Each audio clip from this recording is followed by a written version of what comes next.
absolute lord of his own person and possessions, equal to the greatest and subject to nobody. Why will he part with his freedom? How did Locke answer this question? Do you agree or disagree with Locke's answers? Why or why not? Explain why both Locke and Jefferson claimed there was a natural law in a state of nature. Do you agree or disagree with their position? Please explain. What did Locke mean by a social contract? Why did he think it necessary? What obligations does that social contract place on the individual? Ready to go? Yep. According to John Locke, although the state of nature is the ultimate freedom, the enjoyment of liberty is uncertain due to the insecurity of such a lawless condition. He answered this question by saying that a society would produce a government to protect their lives, liberties, and properties so that society could flourish and no longer worry about survival. We agree with these ideas, but the problem that our unit has discovered is that government itself can be the one who infringes upon rights. This protector of rights may be counterproductive if allowed to transgress its limits and seize the rights that are obligated to man by the law of nature. Founder Thomas Paine, who studied Lockean theory, said that society is produced by our wants and government is produced by our wickedness. In his Common Sense pamphlet, Paine describes that individuals in the state of nature will congregate because it may be difficult surviving on one's own, and society may be beneficial to the individual. This describes society will continue to grow and opposing viewpoints will emerge, creating factions, conflicts, and breaches of individuality. Government then must be formed to protect those individual rights. As Thomas Paine said, the more simple government is, the less liable it is to be disordered, and the easier it can be repaired. Lockean theory suggests that this government will be produced because though there's a natural law, government will be needed to enforce it. Locke believed that everyone had individual rights, but contrary to Thomas Hobbes' belief, Locke said that there is a natural law that exists because each and every individual is equal, which prohibits an individual from infringing on the rights of others. Aristotle stated that there is a universal law in the state of nature that binds everyone to natural justice or injustice, even if they aren't associated with each other. In the second treatise of government, Locke states that men in the state of nature are free, equal, and at liberty to do as they wish, but only within the bounds of law of nature. Through Locke's belief that consciousness allows a personal identity to be rational, he concluded that a law of reason exists which limits every person to similar faculties or capabilities, the implication being that in nature, no individual is a subordinate. We agree and believe that this interpretation is absolutely necessary in furthering protection of individual rights. Thomas Jefferson used these ideas quoted in John Locke's Second Treatise of Government and Thomas Paine's Common Sense pamphlet to justify the ideas in the Declaration of Independence. The Declaration states that each man is created equal and is endowed with natural rights to life, liberty, and pursuit of happiness by natural law. It asserts that government is instituted among men to secure these rights, and that the British government had violated the founders' interpretation of how government should rule according to these philosophies.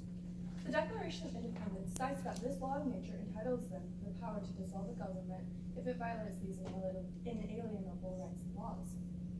This statement is very similar to a quote by Locke from the Second Treatise of Government, which suggests that if a man deprived of the right or is under the exercise of government without right while having no other appeal on earth, they have a liberty to appeal to heaven, being vindicated by natural rights, the liberty to disband from the government to rule justly.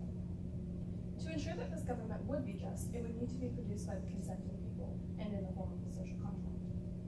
A social contract is an agreement between individuals for the formation of a government with assured protections, sometimes demanding that the people abandon their rights. According to the philosophies of many founders, including Thomas Paine, one must not be required to give up their rights, but the government must be formed to protect them. Benjamin Franklin once said that those who will give up essential liberty to purchase a little temporary safety deserve neither liberty nor safety. This quote shows that the founders had not agreed with Locke's interpretation of the social contract, and that they felt that liberty is imperative for the security of our people and their nation. Thank you so much. Let's start with the nature of our Constitution as an example of a social contract. Is it a good example? Absolutely, yes. Our Constitution is based off of many years of political philosophy. It's back behind Aristotle and the forms of government, his ability to recognize 158 different forms and realize which ones are the best. It is all the way down to Aquinas, Locke, and everything. And all of these were combined into checks and balances, a polity, our ability to combine all forms of government to create the best kind where the individual is protected more than a majority or a minority. And to elaborate on what my colleague said, the 14th Amendment entails that basically anybody who is born in the United States or goes through the naturalization process will be a citizen. And because of being born in the United States, we are not necessarily in the sense of contract. We think of contracts as something written on a piece of paper, but by being born in the United States, we're essentially agreeing to a contract.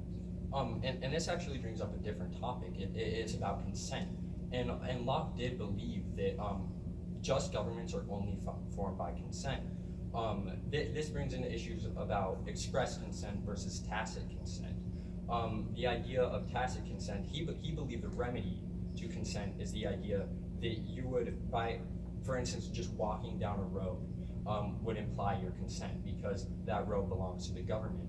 And we have, as a unit, or at least my colleague and I, we actually disagree with that idea, and we think it needs to be more express. Because Locke did believe that express consent was by far the best form, but the problem that he encountered is that if legitimate government was determined by express consent, just about every government today would be illegitimate because most people, or almost everybody, does not sign a physical document consenting to give up their rights. And just adding on to that, the only really expressed version of modern government that John Locke kind of gave, let me rephrase this. So there are basically only two conditions that John Locke implied for a social contract in the modern setting, and that would be paying taxes, and that would be voluntary service to your government, whether within like military service or working government jobs. So if you think about how really simplistic that is, you have to, in that situation, you kind of have to volunteer yourself to consent to be governed, but we don't necessarily have a certain voluntary system. So what about tax evaders and draft dodgers? So tax evaders and draft dodgers, I believe that is also a form of non-consent to the government, which is obviously illegal.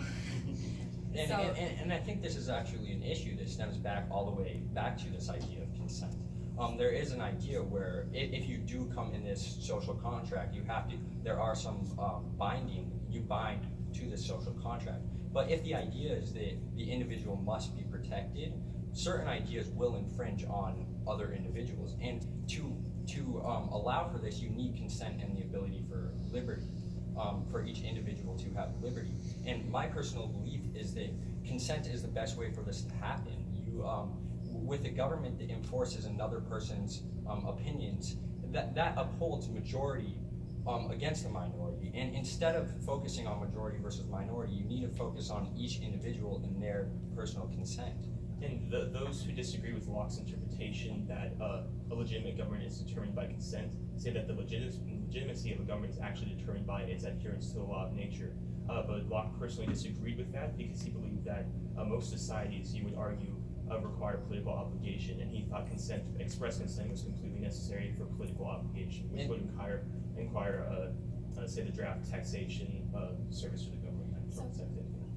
And to elaborate on what my colleague said, we have often had discussions about the terms of consent in our nation because originally I was starting to believe that by one signing up to vote and registering themselves to vote that they are consenting to be governed. But one of my colleagues made the point that signing up to vote is not necessarily, and the process of voting is not necessarily consenting to government, but it is actually, maybe it might be the situation where you're actually trying to protect yourself from ramifications through government. And what it basically says is that it's almost a defense mechanism in certain cases. There are certain times where your vote might actually be there to prevent you from certain things, like, for instance, your right to the Second Amendment, right to speech, or your right to an abortion. I believe that then that in that case, your vote is a defense mechanism rather than consent.